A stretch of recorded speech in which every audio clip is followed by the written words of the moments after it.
What is up, everybody? Joseph here with you. Rad Parenting. We're back. We are back. Anea Bogue, Joseph. She's the expert. I'm not. But we both have coffee. Uh-oh. Buckle up. I know. God, just what I need. More coffee. Oh, God. I live on coffee. Is that bad? I don't even know what to say about your energy. I don't know that you need any coffee. My wife used to hide coffee from me. Like I've never done any drugs, but that must be what it's like when you're like, drug. where are all my drugs that I had hidden? I hid them from you. Way cheaper than cocaine. Yeah, I don't know. We are set up for a great show though today. I wanted to focus again on your book since we started doing the show. How kind of you, Joe. Well, and I'm not doing that because we're going to give some away at the end of the show, but and because everyone needs to have this book. But as you and I become more friendly doing this show, I actually had to read it. And recently I was out on the road doing a bunch of stand-up shows. I was in Denver, I was out in Chicago, and then I went to Florida. And every time I got on a plane, I would take this book out and I would put it in front of me. 9 ways we're screwing up our girls and how we can stop. And immediately when I would put it down, the person sitting next to me would go, wow, what's that all about? And then I would end up literally going, well, you know what? Here, you can read it because I'll get another copy later on. And I felt cool because I was turning people onto the book. Well done. And you're like, I love my partner. You. He gives away my book to everybody. I actually sent it to a buddy of mine in Austin. And he hit me back. They could use a little of that in Texas. He's actually not from there. So he's spreading the word down there for us. I want to thank everyone, too, for all the emails. If you want to hit us up, it's radparenting@gmail. That's what you got to do. And you can, any suggestions, comments, no concerns, because there shouldn't be any concern. We're just two parents that have kids, and we're in here each and every week trying to tackle as many topics as we can. This week... But if they have concerns, like in their day-to-day parenting experience that they want us to address, that would be awesome. I would love that. And you know what? Then we could dedicate maybe a part of the show to people's questions and concerns. Because in that way, we wouldn't just be coming in here and only doing what we want to do. Because at the end of the day, this is your guys' show as much as it's ours. If something's going on at home and a question, like I said, I'm probably going to have the same question as you, and then we can ask Anea that. And if Anea can't get the answer, she'll go out and find someone that can. Yes, I will. That's what we're going to do. Awesome. All right, I got my glasses today. Do you like my new glasses? I really, really like your new glasses. I don't think you can see me from here. No, I can't. Though. I'm bummed because here's the deal. I need them for reading now. Yep. And I just want to be completely needing them for everything. Like I don't like the on and off. I just want to. Progressives? I tried the progressives. Felt like I was drunk all the time. Uh-oh. Yeah, it felt like I was flipping forward. Didn't dig it. Not a good look. It wasn't. No, and it's too much. All right. 9 ways we're screwing up our girls and how we can stop it is the book, Anea Bogue. It's a guide to helping girls reach their highest potential. The chapter that I wanted to talk to you about, because it just kind of hit home this weekend, being at home in our own house, I read this chapter, hit you up about it, modeling inequality in our relationships. Now, when I first read it, I was like, oh, cool, modeling equality. Yeah, we do that at home. But then I'm like, wait a minute. Too much coffee. You read that too fast. Modeling inequality in our relationships. Which is one of the ways we're screwing up our girls. There you go. Now I'm going to read a couple things to you and then I want you to dive into this. Okay.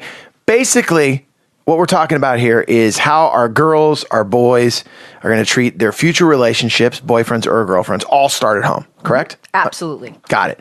One of the things you said that I absolutely loved, it's like a quote, like I almost want to get it. It's like it would be a great tattoo. I don't know if people would trip on it. We, the parents, are on stage and our kids are in the front row. So basically you're saying the modeling the behavior that we have at home. It's like we're on stage and they're our audience. Totally. I love that analogy. Love analogies. First thing I want to hit everyone with, because I know some of the people right now are like, okay, hey, our family, we're modeling equality. Dad's this guy and mom's this guy. Check this out. This is how important this is. These statistics kick me in the nuts. Seriously. All right, check it out. 1 in 3 adolescent girls that begin dating experience violence. Mm-hmm. Wow. Yep. Just think about that. So if your daughter has like 10 friends, at least 3 of them are going to experience dating violence, according to those stats. Okay. Now, right now, the reason I'm doing these statistics first is then because we're leading into why the modeling of equality between mom and dad is so important. The stakes are high. Yeah. And we'll go back to the statistics because they were eye opening. Like, I'll be impressed if you can keep saying statistics. It's statistics. Clearly. Nice. Well done. 72% of 8th grade and 9th grade girls are dating. Yep. And boys dating. Wow. 72%. I'm in that percentage right there. I got a 9th grade. That's what I'm talking about. Okay. This was the one that really freaked me out. Being physically or sexually abused makes teen girls 6 times likely more to get pregnant or get an STD. And to end up in future domestically violent relationships. So girls who in their adolescent years experience dating violence are more likely, because that becomes sort of their prototype relationship. You'd think it would be the opposite, but they actually start to go, oh, I guess this is what it's like. And so they end up like marrying somebody who's also violent with them. And it takes them well into their 40s, if ever, to actually get out of really unhealthy relationships. All right. So where we're going to start is that what you talk about, the modeling at home with mom and dad, it all starts there. Mm-hmm. And it goes further than that. It goes into television. Mm-hmm. It goes into the way women are portrayed in movies. We did an early episode on it where, the daddy's little girl, damsel in distress, that whole message is being pushed on young girls. Okay, mm-hmm. So now what we're talking about is really the relationship between mom and dad. Right. Because the whole chapter, you touch on so many different areas of how it exists. Maybe people don't know it's even taking place in their own home. It started to get me thinking about just my relationship with my wife. Like, Hey, wait, do I always drive the car? And then I realized, no, I never do. Awesome. Okay, I'm not that guy because I'm a terrible driver and she doesn't want to have the car crash. I don't know. That's such a great example to start with because, I wrote this book because I don't think that our problem is so much in the obvious. I mean, there's some really obvious examples too that I think people should be a little more concerned about. Like we're 80th in the world for percentages of women in national government. 80th, like behind Afghanistan and Cuba. I mean, for some people, that should be really like, that's not really good. But it's these subtle things, like, is dad always in the driver's seat? I want to talk about those subtleties because one of the first things that you talked about was just, when a man and woman get married mm-hmm. in our country and, in other countries, yep. It's just a given, like, you're going to give up your last name, the woman, mm-hmm. and you're going to take on my last name. Yep. Which Subiando, I don't wish that on anybody. That's just too long. It's too many letters, right? I mean, I feel bad. Uh-huh. But that right there hit me over the head in the sense that where else are two people coming together where the woman right there is told, you're no longer the name that you were given, you're going to be my name. So I want to talk on the subtleties. Okay, let's do it. And it's interesting because that is always a sore spot. It's when I did the media tour for this book when it came out in Canada, every single radio show, news program, everything that I did, that was their first question. Like to the point that I was like, okay, let me guess. You want to know about this whole taking the name thing. Here's the deal. When I was writing this book, I had my assistant was my guinea pig, and I'd have her like go home to her boyfriend and try different things on him. So one night her assignment was, I want you to go home and just say, look, I know we're getting serious. We've been together for a while. If we get married, I think I'd kind of like to keep my name. How do you feel about that? You know what he did? Would not even have the conversation. No. I'm not talking about this. Okay? Really? When she So it hit him that hard. That hard. Just like, nope. Okay, then follow up, like, let's try this again, because, what about if we have kids and I'd like them to, at least maybe we could hyphenate, whatever. And when they had a more in-depth conversation, basically he said, well, you'd be asking me to like give up my identity if my kids aren't going to have, and she's like, okay, but so why is it okay that you're asking me to give up my identity? I mean, Facebook right now is one of the only places in our modern society that's supposed to value women that allows women to really keep their last name. Because you know what? If they didn't keep it somewhere in their Facebook name, we couldn't freaking find them. And that speaks volumes for a woman to essentially disappear unless she keeps her name because she takes on a completely different name. She takes on her husband's name. I think, though, that what you realized when you went out there doing the book tour, though, you must have had just people like, I can't believe she'd say that. I can't Absolutely. Believe that. But you're not saying, hey, you can do whatever you want, right? Like you're not saying don't do it. Don't do it. But what you're just saying is, hey, man, check this out. This is something that just takes place. Right. Like you get married. I'm going to, have 2 kids, 3 kids with you. Husband's going to crawl all over you. You're going to have kids. You're going to start this whole life together. But check it out. You can't have your last name. That's right. Right. And when you really stop and think about it, and if you have the conversation, and you do have men who rightfully so are like, but that's my identity. Exactly. And so what are we saying in society when we're clearly saying a woman should take a man's name when she gets married, the kids that she grows in her body should have, at least we need to have a conversation and come to some sort of agreement about what this is going to represent. Do we create a new name? Do I say, yeah, I'm going to take your name, but I want it to be really clear. Like, we need to find a way to like balance this out, whatever. What ended up happening with the guinea pig? They're no longer together. Yeah, wouldn't take the last name. Yeah. That didn't go over too well, right? It took a minute. I don't think that was like, it didn't happen the next week. But yeah, these are important conversations. And what I said on the media tour, and I'll say it again now, is empowerment is about having choices. You cannot ask a girl and ultimately a woman to just accept societal norms that ultimately say male everything is more important and not have a choice.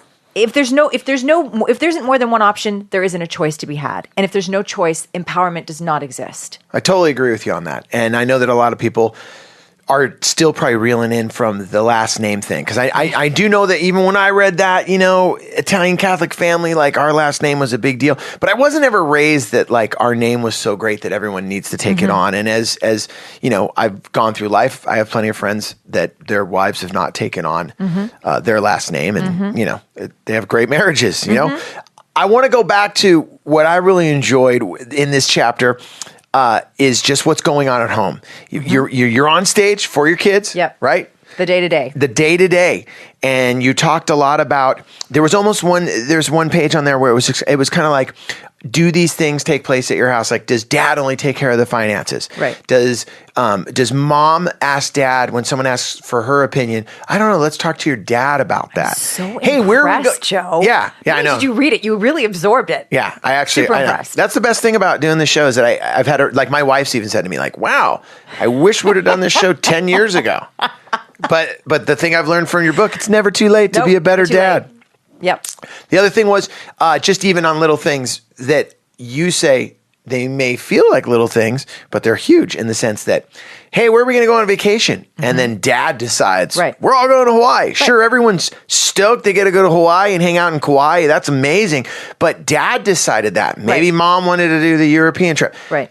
Talk all about that. Sure. So when you think about decision making, right? So the word authority, for example, has the word author in it. So in some way, authoring decisions that are taking place, how your world takes shape as a family. If dad is always the go-to, if the default is always that dad is going to make the big decisions, the message, both subtly and kind of overtly, is that he's the one that ultimately has the most, the best ability to be able to make those decisions. And mom, in some way, shape, or form, is not as well equipped to make decisions for the family. That sends a very strong message, and it's part of their programming, and then that programming is what we pass on to our children, and so on and so forth. And then we wonder why girls are walking around with self-esteem that's peaking at the age of 9 and making decisions according to not having a lot of self-value. Do you think it also starts getting young boys into the mind frame, well, I guess I'm in charge because at home my dad is. That's right. And I think the default for a lot of people has been, wow, isn't that nice for boys? But by the same token, it's like partnership is where it's at. So we're also doing our boys a disservice to tell them that like all the decisions rest on their shoulders. That's just way too much for any human being to shoulder on their own. So I think that if we can truly model equality, which does not mean, women do all the things that men do and men do all the things that women do. We both have our strengths, but that in terms of decision making on the day to day, that there's a clear example that, your dad has strengths and I have strengths, but we both make decisions because we both have valuable perspectives. Do you ever feel that you do not have enough time in the day to do what you're supposed to get done? You're going to work, you're maybe trying to hit the gym, but you forgot that, I got to pick so-and-so up from daycare. I got to get my dad over to his doctor's appointment.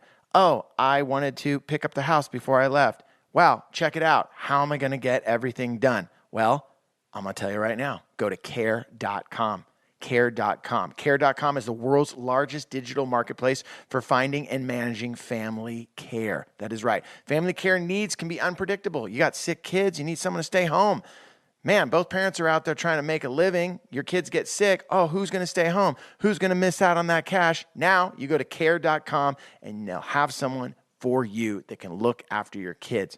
Don't stress your life away. Seriously, most working parents worry about their kids every minute of the day. You're more at ease and more focused when you know your kids or your parents or even your pets are well cared for. Best part is this, care.com provides access to a variety of background check options you can purchase to help make sure that you're making the best hiring decision. That's my favorite part right there. They're letting you know there's a million different things for you to check out on the background check options so you know who's going to be there with your kids or with your parents or with your pet taking care of the situation. Care.com. Check it out now. If you go to care.com right now, you ready for this? To save 30% off care.com premium membership, visit care.com/rad parenting when you subscribe, and you're going to get 30% off.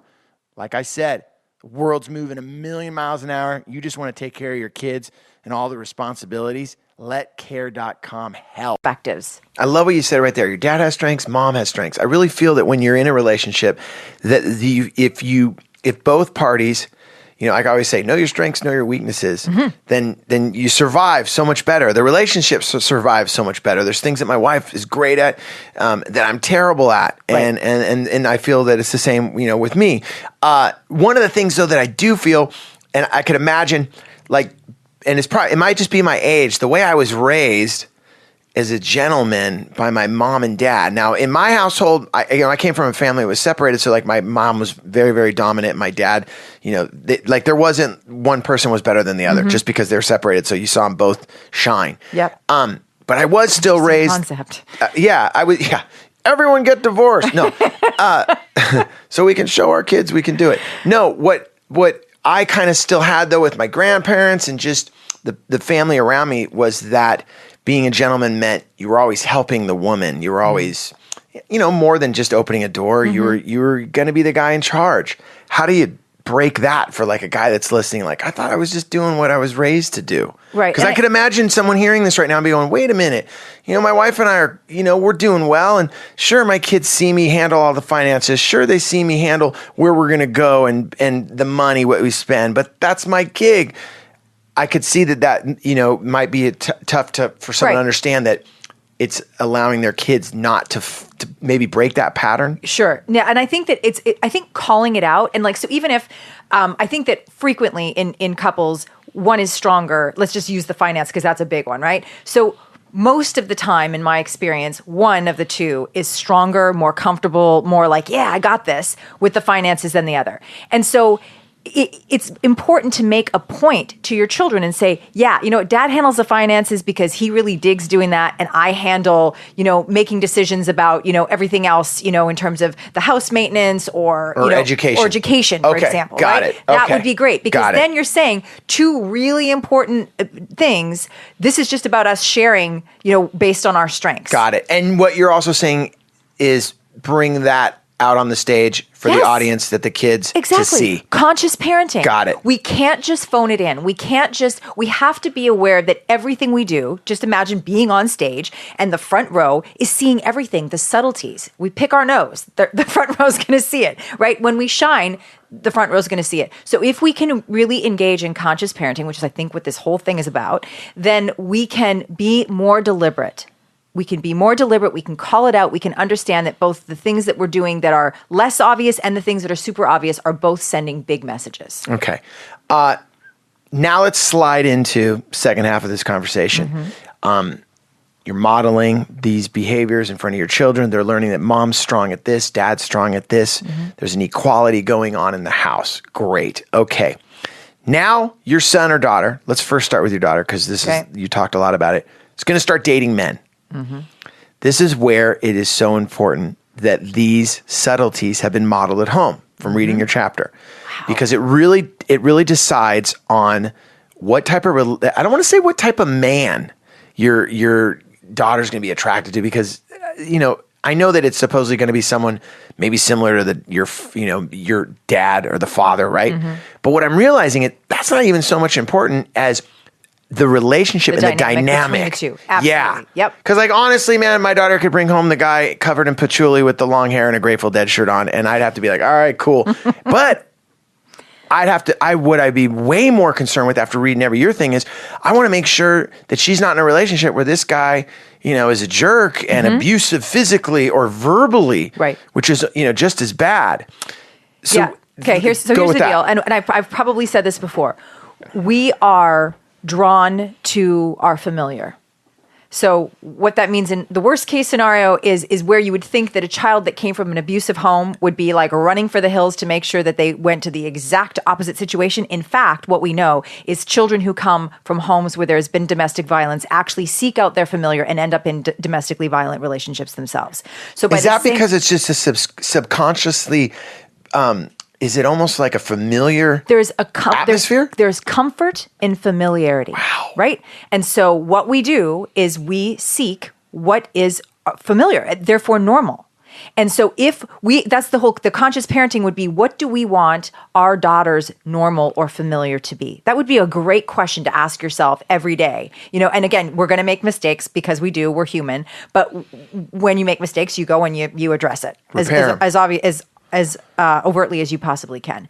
So what's important is, especially with the dad, is that, and I'm going to get to mom in a second, but is that she sees, first of all, in her own interaction with dad, which we've talked about before, but also in the way that she sees dad interact with her mom, that's what's forming her familiar. So if she sees dad speaking to mom respectfully and vice versa, she sees them making decisions together, she sees kindness and calmness. It's going to be familiar to her. It's going to be comforting. That's what she's going to seek out. And so if some guy comes out of his face and calls her a name or is like super aggressive or volatile or whatever, she's going to be like, like that just does not feel good to me. One of the things that you even talked about too was in the early years before they're teenagers, that they're developing these relationships with just their friends, neighborhood kids, and let's say they're 6, 7, even younger.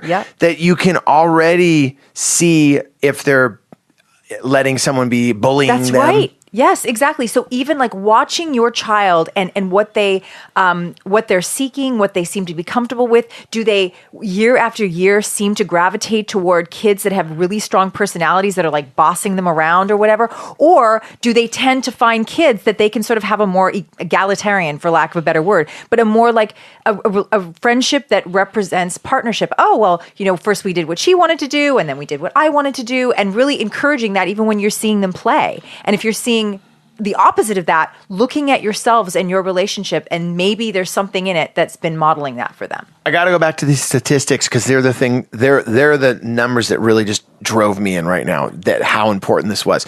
One of the things you mentioned was that 72% of 8th grade and 9th graders are dating. You mean boys and girls, correct? Or is it just girls? Yeah, but honestly, do you think it's more now? Girls. Well, what I would say to that is what girls learn very early on. From the name thing to here's the statement I'm going to make. We tell girls by many of our marital traditions at the core that their value in the world and how they are defined is going to be defined by their male partners. So girls start to seek very early on to be liked by boys, to be in relationship with boys, long before they actually have the emotional maturity to be able to handle that. And so they start getting screwed up very early on. And boys who are ill-equipped and probably have seen, again, poor modeling, modeling inequality, are also out there doing their thing, doing the same thing that they're seeing at home. And so the whole thing gets perpetuated to another generation. And when, and I'll say this word again because you thought I wouldn't be able to pull it. Statistics. When I read these statistics, I can tell you right now, as a dad before I had a daughter, I'll be, and I can be honest with you, like, who cares? Whatever. It's, I got a son. This is the way it is. Right. But once you have a young girl become a part of your life, and she was, my daughter, these things started to become so important to me, but also I started noticing how much more this world is set up for dudes. Yep. Just in so many different ways. And I know right now and I always say certain listeners, because I know that I know that what we're talking about rubs people the wrong way. Am I weird in imagining that? No. But absolutely. why is that? Well, because what we're saying, I agree with what you're saying, but there's this part that I can see someone Why do they want to, like, not why do they want to be because equal? we're comfortable with our familiar. This sort of our society in its current form feels familiar to us. And so when somebody is like, can't do it that way anymore, you're like, what do you mean we can't do it that way anymore? I don't honestly think, I give men way more credit than that they're just like, power hungry, or they actually believe they always need to be in charge, because I truly believe that a lot of men are carrying a bigger burden than they actually want to be. But if not carrying that is going to cause somebody to question their manhood, they're just going to keep carrying it. That's not good for anyone. If we can find a way to restructure to within our relationships, how to create equality and work in partnership, we are going to change things for the next generation and lessen the burden on men and allow women to come to their full potential. And it's going to just be a better, more balanced world. So what you're saying is exactly what I kind of said at the beginning, almost some of the feelings I had. Hey man, it was the way I was raised. I know that it might not be right, but it's hard for me sometimes to switch gears and be, obviously with equality in my relationship with my wife, the modeling that I had with my own mother and father allowed that to be there. But I know if you didn't have that in your life, how that might be hard to adjust to. And what you're saying, if I read it correctly, is, hey man, I understand that, but let's just try to work on it. Well, yes. Is that right? Yeah, it is. And I think that sometimes as parents, even the things we can't do for ourselves for whatever reason, we will dig deep to do them for our children, to do right by our children. And I'm saying this is a way that we can not only do right by our daughters, but do right by our sons, because I think we all want our daughters to be able to reach their highest potential. And if we keep perpetuating messages in our society and in our own households that tell girls that they are somehow inferior, we are doing them a disservice.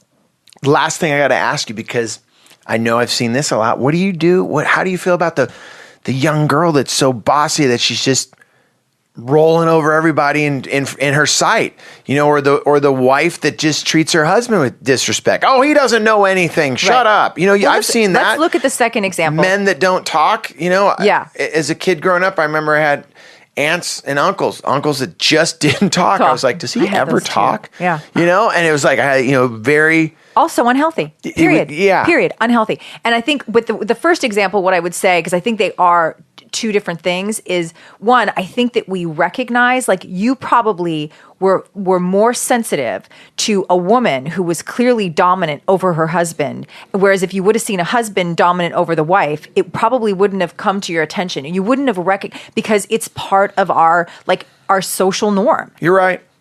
Right? So the same thing with the bossy girl. When I, see people talking about bossy girls, I right away go, and we've been talking about this more just in general, Facebook and whatever else in the last year or so, but we need to be careful about telling girls they're bossy, because if boys were behaving exactly the same way, we'd be like, oh, there's a future leader. He's got his act together. God, you're right. I am right. You are right. Not always right, but I'm right on that one. You're right. You're totally right. So what you're saying is I don't even have to say it. You're saying it's a double standard. Gosh, great show. Yeah. Again. The book, 9 Ways We're Screwing Up Our Girls and How We Can Stop Modeling Inequality in Our Relationships. And one of the things that you said was a conscious parent. I always like to come back to different terms. It's almost like a hashtag of the conversation. Love that term that you said today. Being a conscious parent. We always say this too, and I know I'm guilty of it, phoning it in. Oh my God. Sometimes I phone it in sometimes. Sometimes we have to. Sometimes I have to phone it in, and I think my kids even know. My son, when I'm phoning it in, you know what his term is? He goes, Dad, you're cooked. And what cooked means is tired. Yep. I just got out of traffic. I've been at work all day, bump, and then I have to be in parent mode. Yep. And he'll be talking to me about something, and he goes, Dad, you're cooked. And we always say cooked is like, when you get like French fries and it's that very last burnt one that's just so like, what happened to this? That's how I'm feeling. And yes, I am. Yes, I am. Thanks for noticing. Yeah. Let's just get through the rest of this day. Tomorrow's a new day, because that is going to give him permission to be cooked sometimes too. There you go. Anea Bo, Joe Sib, the show's Rad Parenting. Thank you guys so much. Like we said at the beginning of the show, you can hit us up, radparenting@gmail.com. Any questions, and like we said, concerns, ideas for the show, anything that you want. And thank you guys so much for tuning in. We'll see y'all next week. Late.